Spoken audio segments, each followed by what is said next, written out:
What if I told you that back in 1969, thousands of American parents thought they were keeping their kids safe by handing them the keys to a Camaro Z28, when in reality, they were putting them behind the wheel of a ticking time bomb? See, the Z28 didn't wear the same menacing badge as the big block SS396 or the monster Copel models. To the average mom or dad, it looked like just another sporty Camaro, quick, but not insane. The truth was far more dangerous. This wasn't a friendly weekend cruiser. This was a car designed to win races in the brutal Trans Am series, where engineers cared about trophies, not teenagers. The irony was almost cruel. Parents often avoided the scary 396 cars because of their reputation for raw power, thinking the smaller Z28 would be the safer choice. But hiding under its hood was a hand-built racing motor that demanded punishment to reveal its true character. Insurance companies caught on almost immediately. Reports from the late 60s flagged the Z28 as one of the riskiest cars a young driver could own, sometimes rated even higher risk than the big blocks themselves. And out on America's streets, that truth came crashing down. Police across the country soon learned what the Camaro really was, a deceptively mild-looking coupe that encouraged reckless behavior.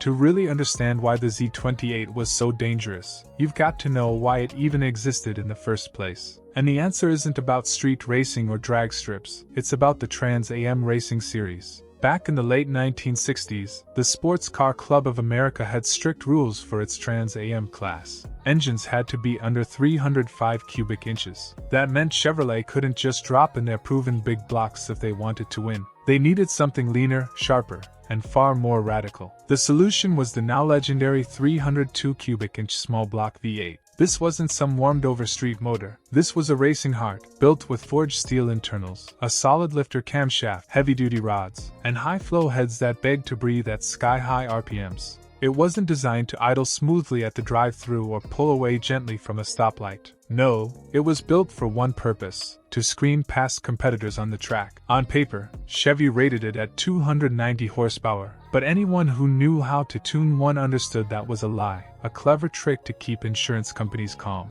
In reality, the engine produced closer to 350, sometimes even 360 horsepower. But the catch was this: all that fury lived way up in the rev range, far above where most street drivers were used to living. It was an engine that didn't just invite you to drive hard, it demanded it. And that's where the danger began to creep in. Here's the thing about the Z28's 302 V8. It wasn't like the big lazy engines most drivers were used to. Those big block Chevelles and Road Runners gave you a wall of torque the second you tapped the gas. The Z28? Not even close. Below 3,500 RPM, it felt sluggish, almost like it was half asleep. But once you crossed that threshold, everything changed. The car came alive. The exhaust note sharpened, the attached needle swung past 6,000 RPM, and suddenly you were holding on for dear life. The engine didn't just make power, it exploded with it, but only if you pushed it to its absolute limits. That meant one thing for the average driver: to get the thrill everyone bragged about, you had to thrash the car hard. You had to wind it out to 7,000 RPM, slam through the close ratio Muncie 4 speed, and drive it like you were on a racetrack. On the track, in the hands of professionals, this was pure magic.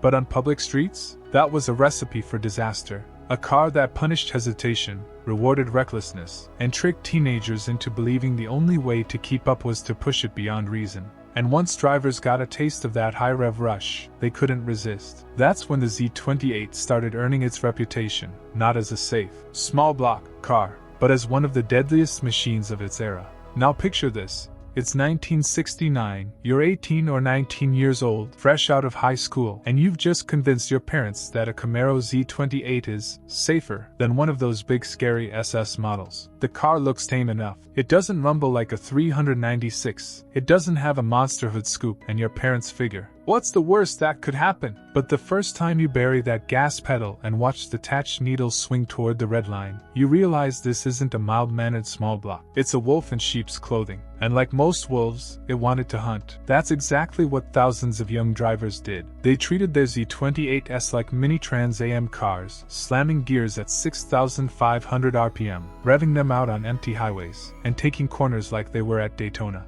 The car almost encouraged it. It didn't feel alive until you were driving recklessly. Police officers from California to Ohio started noticing a disturbing trend. Accident reports kept listing the same car, Camaro Z28, wrecked in canyon runs, mangled around telephone poles, flipped upside down on backcountry highways. These weren't isolated cases. It was happening all over the country. And the most tragic part? Most of those drivers were barely old enough to know better. The Z28 wasn't just fast, it was seductive. It tricked kids into thinking they were racers. But out on real streets with real consequences, that fantasy turned deadly far too often. The Camaro Z28 wasn't like a big block muscle car that would forgive your mistakes. A Chevrolet SS396 or a Plymouth Roadrunner could carry you along on a tidal wave of torque, even if your shifting was sloppy or your timing was off. But the Z28? That car showed no mercy. Its 302 engine demanded precision. You had to be sharp, focused, and in control every second. Miss a shift at 7,000 RPM? That wasn't just embarrassing. It could grenade the motor instantly, leaving you with a pile of broken steel and a repair bill that most young drivers couldn't even dream of paying. And it wasn't just the engine.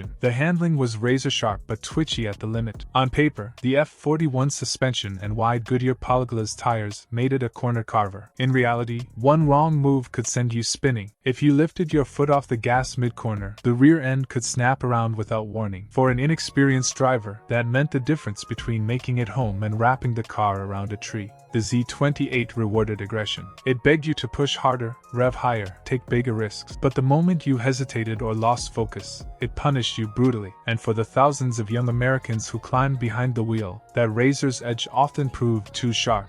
For all its dangers, the 1969 Camaro Z28 earned something that few cars ever achieve, a legacy built on both fear and admiration. On the racetrack, it was nothing short of brilliant. Under the Penske-Donahue team, the Z28 became a Trans Am champion, proving that Chevrolet's gamble with the high-strung 302 engine had paid off. It wasn't the biggest or loudest car, but it was precise, fast, and relentless when pushed to its limits. Out on the street, though, the story was different. The Z28 developed a reputation as the car that separated true drivers from pretenders. Survivors of the era often describe it with equal parts pride and unease. One owner called it a time bomb. You had to stay on top of it every second, or it would bite you. Another admitted, the car made me a better driver, because if you weren't, it would kill you. That duality is what makes the Z28 so fascinating today. It was one of the purest driver's cars of the muscle car era, but also one of the least forgiving. It wasn't designed for comfort. It wasn't built to keep you safe. It was built for victory,